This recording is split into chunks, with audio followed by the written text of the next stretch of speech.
Well, the fitness wars are heating up in the tech industry. More and more companies rolling out new cutting-edge wearable technology that tracks everything from your heart rate to the steps you take, even your sleep cycles. But are the products worth the money? We're asking Luis Rincon, CEO of Wearables.com. So, I'm beginning to be just a little suspicious, right? I mean, we have so many entrants into this product category. Is it really paying off for these companies? Are people buying these products? Jared, great to be back. Is it really paying off for these companies? I think the massive investments that we're seeing right now is probably indicative that it's either already paying off or they're expecting it soon to pay off.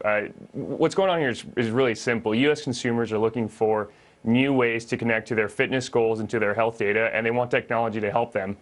Brands are trying to capitalize on this. At Wearables.com, we recently just released a study showing 8 out of 10 American consumers actually want to use an activity tracker. And if you go to the youth, it's even higher than that. It's 9 out of 10. So brands are aware of this. And, lately over the last 3 to 4 weeks, we've seen a flurry of new devices. Okay. And really, I think you and I both know what's going on there. It's the holiday season. Right. 1 out of 3 of these devices. Let's get down to it, because Americans are saying they want to use them to lose weight, fitness goal, keep the weight off. Let's walk through some of these products here, starting with the Jawbone Up 3. They have 2 of them, the Jawbone Up 3 and the Jawbone Up Move. Tell me what you think of those. Sure. So these were just recently announced. What Jawbone's doing, I think, is actually really smart. They're tackling both ends of the market. So the Up Move is hitting the affordable tracker market. It's $50. It's the first time they've released a tracker around that price point. And it's kind of quick and easy. It'll hopefully get a lot of the people who are maybe kind of a little bit more skeptical on it. They want an easier barrier to entry. The Up 3, it's a really cool looking device, isn't it? It's a little bit more fashionable. It's definitely at the upper end of the spectrum. It's nearly $200. Both these devices are recently released, and they're definitely looking to capitalize on the holiday season. Microsoft has come out with one to mixed reviews. What do you make of it? Do you like it? I like it so far. I think the mixed reviews have probably neutraled out. There's a lot of people who are, polarizing, saying this is a great device so far. They weren't expecting such good UI from Microsoft. However, on the poor side, you're seeing some battery issues, and you're also seeing some issues with accuracy of this data. I think we'll see a little bit more as this plays out. It was just announced this week. It's a little too soon to tell. I'm excited to play around with it personally. So what's UI? I'm sorry. That means user interface. It means the way that you interact with the data, the way that you interact with the technology.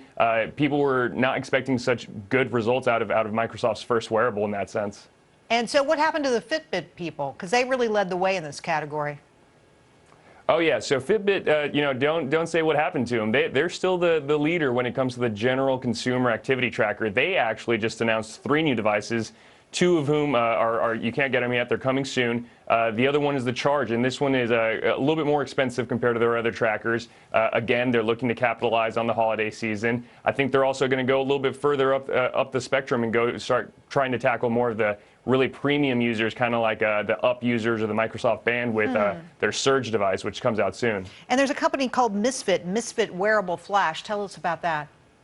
Yeah, so Misfit Wearables, I would really say it's Jawbone, Fitbit, and Misfit that you want to keep your eyes on if you're looking at the consumer activity tracker market. They're doing a couple interesting things. One, they just announced a new $50 very affordable tracker. It's really cool looking. That's the Flash. The second is, they're giving away their tracker. If you go to Victoria's Secret and you buy something, you actually get a free tracker. They're doing this whole train like an angel sort of program right now. It's pretty interesting.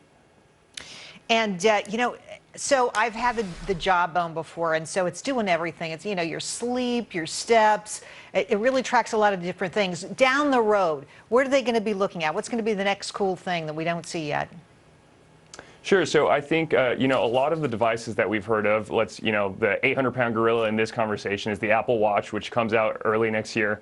We're going to start seeing more and more smartwatches come out. I think more smartwatches will essentially start acting like these general activity trackers. I also think you might even start seeing them interact with your health insurance. There's some interesting stuff going on with corporate employee insurance, where one day it might even be subsidized. In our recent study, actually, it showed 1 out of 3 wants to get lower health insurance rates by sharing their activity and health data with the health insurance companies, and corporate wellness programs are taking advantage of this and saving hundreds of thousands of dollars in reduced claim costs.